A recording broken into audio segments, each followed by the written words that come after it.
Salut à tous, c'est On parle foot. Aujourd'hui, on se retrouve pour une nouvelle vidéo. Aujourd'hui, on va parler de l'OL en répondant à une question. Est-ce que l'OL est vraiment taillé pour aller chercher le titre de champion de France? Pour ça, on va revenir sur déjà leur style de jeu, leur fond de jeu, sur leurs joueurs qui portent le club en ce moment, ou et bien aussi sur leurs adversaires pour ce titre, car ils ne sont pas tout seuls. On parlera de Paris et aussi de Lille. On va commencer directement par parler de la forme du moment. Donc Lyon est invaincu depuis maintenant 15 matchs. L'OL a connu une seule défaite cette saison, c'était face à Montpellier lors de la première journée à rattraper. C'était fin septembre. Donc l'OL est l'équipe la plus grande équipe invaincue en ce moment en Europe. Et ils ont battu le Milan qui a perdu contre la Juventus et qui perd donc son invincibilité depuis le début de la saison. Donc l'OL tourne très très bien en ce moment. Ils sont portés par une très belle équipe offensivement avec leur trio offensif Kadewere, Depay, Toko Ekambi, mais aussi défensivement avec la charnière Marcelo Denayer qui, qui joue assez bien en ce moment. C'est très très bien à voir jouer. Et surtout, en milieu de terrain, qui est sans doute le meilleur de France en ce moment, avec Lucas Paqueta, Thiago Mendes et Oussem Aouar. On va revenir poste par poste pour savoir si l'OL peut vraiment aller chercher ce titre. Donc déjà, pour commencer, on va parler du gardien Anthony Lopez. Il nous fait une assez bonne saison pour l'instant. Tout se passe bien, il rapporte des points à son club, même s'il en fait perdre de temps en temps. On l'a vu contre Brest où il fait perdre 2 points bêtement avec un but où il n'y peut rien, il est malchanceux, et un autre où il concède un penalty dans les derniers instants du match.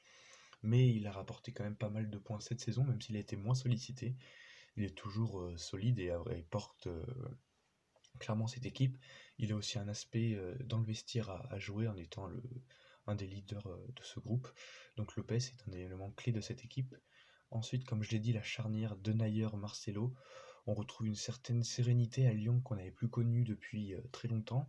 Denayer toujours aussi solide sur l'axe gauche. Marcelo, lui, qui est sur l'axe droit, a connu des périodes mouvementées à Lyon, on l'a vu l'année dernière, et cette année ça se passe très très bien pour lui.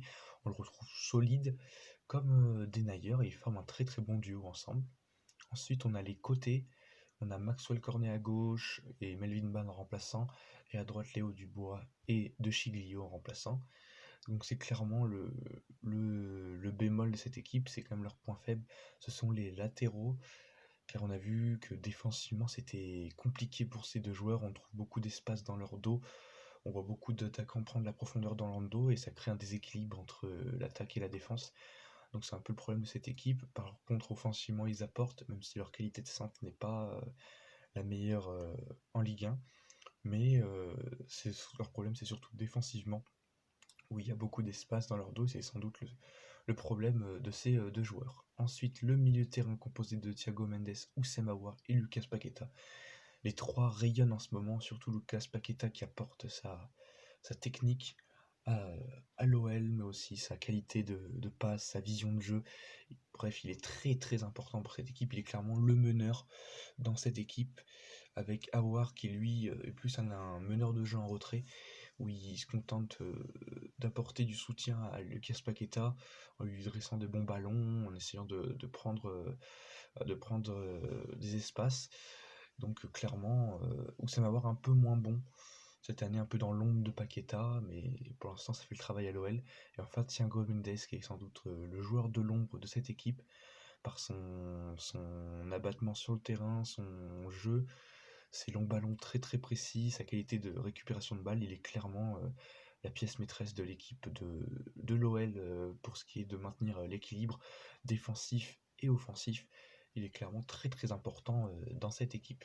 Ensuite, pour ce qui est de l'attaque, on retrouve Memphis Depay, qui est le capitaine de cette équipe, qui est vraiment un joueur décisif en ce moment, en tant qu'à la création des actions avec Paqueta, mais aussi à la finition. Il est à 10 buts, 4 passes D cette saison, donc c'est vraiment un bon ratio pour lui, qu'on sait qu'il est en fin de contrat à la fin de la saison. C'est le seul problème avec lui, mais sinon il fait vraiment une très très bonne saison en étant le leader de l'attaque. À gauche, on retrouve Toko Ekambi, Donc le Camerounais réalise sans doute sa meilleure saison avec l'OL, même avec dans sa carrière. Il est déjà à 9 buts à la mi-saison et il est vraiment très très bon en ce moment. Il est très efficace dans la surface. Il est capable de prendre la profondeur. Donc c'est vraiment un atout majeur pour cette équipe de l'OL. Et enfin à droite, la révélation de cette saison, la recrue de Le Havre, Tino Kadewere, le Zambien, qui est aussi vraiment très très bon comme Toko Ekambi, capable de prendre la profondeur, de garder les ballons. C'est vraiment un très très bon joueur. Il est aussi pas mal réaliste cette saison, il est déjà à 8 buts je crois, donc c'est vraiment très très bien. Pour ce qui est de parler du jeu, on a vu une Pat Garcia s'installer quand même sur cette équipe de l'OL avec le 4-3-3 qui a été mis en place. On retrouve un jeu très agréable à regarder. On retrouve aussi un jeu capable d'être fait contre des blocs bas, ce qu'on ne retrouverait pas à l'OL même en début de saison et la saison précédente. Ils sont capables de jouer contre des petites équipes qui jouent en bloc bas. On l'a vu contre différentes équipes, on l'a vu contre Reims faire le travail, on les a vus contre Nantes, on les a vus contre Brest, même si contre Brest ils font 2-2, mais clairement ils méritent de l'emporter. Pour moi, cette équipe a progressé cette saison, c'est là-dedans, c'est dans ce point de jeu, c'est clairement savoir jouer face à un bloc bas. On retrouve des latéraux très très hauts pour apporter des solutions. Mais on aussi retrouve les milieux de terrain qui frappent pas mal au but. C'est vraiment quelque chose d'intéressant pour cette équipe de l'OL, ce qui permet de créer du mouvement et des espaces dans la défense et de combiner ensemble. On voit des joueurs très techniques qui peuvent combiner dans les petits espaces, c'est ce qui fait la différence avec Depay, Paqueta, Togo Ekambi, Kadewere, Aouar, bref, il y a beaucoup de monde. C'est ce qui permet cette réussite contre ces petites équipes. On voit aussi une réussite contre les grosses équipes. On le voit contre Monaco, on le voit contre Paris, où ils sont capables de jouer dans un style de jeu plus défensif en prenant les espaces grâce à leurs deux flèches, Toko Ekambi et Kadewere, qui ont des très bons ballons à jouer parce qu'ils sont des milieux de terrain capables de relancer très très vite vers l'avant, de casser des lignes comme Paqueta, comme Thiago Mendes, comme j'ai dit, ou comme Oussem Aouar. Donc c'est vraiment un style de jeu très très. C'est vraiment des styles de jeu très variés à l'OL, capables de prendre le ballon mais aussi de le laisser à leur adversaire. C'est ce qui fait leur force cette saison. Ensuite, on peut voir s'il y a des limites pour cette équipe. Déjà, on peut se dire que l'OL tourne très très bien en ce moment, on les voit réalistes, ils sont assez chirurgicaux dans leur situation. On a vu qu'en début de saison, ils avaient pas mal de difficultés devant la cage, et là, en ce moment, tout se passe bien pour eux, c'est pour ça qu'ils gagnent pas mal de matchs. À voir si ça continue toute la saison, car on voit que Kadewere, Toko Ekambi, on le voit à leurs XG, qui sont clairement en sur-régime, et à voir si ça peut durer toute la saison, même si Kadewere l'année dernière avait connu une passe de trou d'air, où il avait été moins réussite avec Le Havre, donc à voir si ça va continuer, ça va se répéter pardon, cette saison, et aussi pour Depay avec le mercato d'hiver qui risque de le gêner, donc à voir si Lyon va continuer à avoir cette réussite dans la surface qui leur fait vraiment du bien en ce moment. Ensuite, au niveau des absents, on le voit, même si on l'a vu contre Lens, il y avait des absents dans cette équipe et ça a clairement pas été la même. On a vu une équipe un peu plus fébrile derrière, alors qu'il manquait Marcelo, qu'on avait demandé à sa place, alors qu'il y avait Dubois qui était absent, enfin qui était sorti après sur blessure. On avait vu Toko Ekambi qui n'était pas là devant, il manquait aussi Guimarães, donc à voir si les absents vont pas faire de mal à cette équipe, parce qu'on retrouve un 11 titulaire qui se dégage clairement, mais des remplaçants qui ont un peu plus de mal avec cette équipe. Donc attention qu'elle ne leur fasse pas défaut au cours de la saison, à voir s'ils peuvent continuer sans blessure et sans absent, ou bien que si les remplaçants peuvent élever leur niveau de jeu. Donc c'est vraiment un doute que j'ai sur cette équipe de l'OL. Et aussi c'est clairement sur la forme, on voit que l'OL est clairement sur régime en ce moment, défensivement, offensivement, on les voit clairement bons. Et attention aux démons qui risquent de revenir, on l'a vu contre Lens, où ils mènent 3-0, ils sont rattrapés à 3-2, où tout le monde de stress, donc attention à ces défauts, parce qu'on voit qu'on a des équipes quand même plus réalistes. Lyon pourrait être un peu plus en difficulté.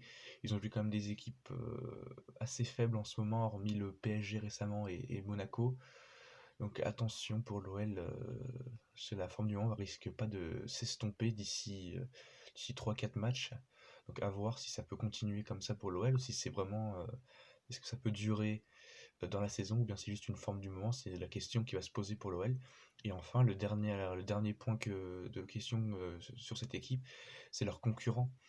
On voit que Lille est un peu moins bien en ce moment, on les voit perdre des points, on l'a vu hier soir contre Angers, où ils perdent des points à domicile, mais à voir s'ils vont se ressaisir à un moment, si leurs absents vont revenir. On a vu Renato Sanchez qui était absent, on a vu une équipe qui tourne un peu moins bien, on a sorti une équipe un peu fatiguée en ce moment, à voir si ça repart pas d'ici février avec la Coupe d'Europe où ils risquent de monter en niveau, même s'ils ils vont perdre des points comme le PSG qui risque de perdre des points aussi quand la Coupe d'Europe va reprendre. Ça va être l'un des avantages de l'OL. Et l'autre équipe, c'est le PSG.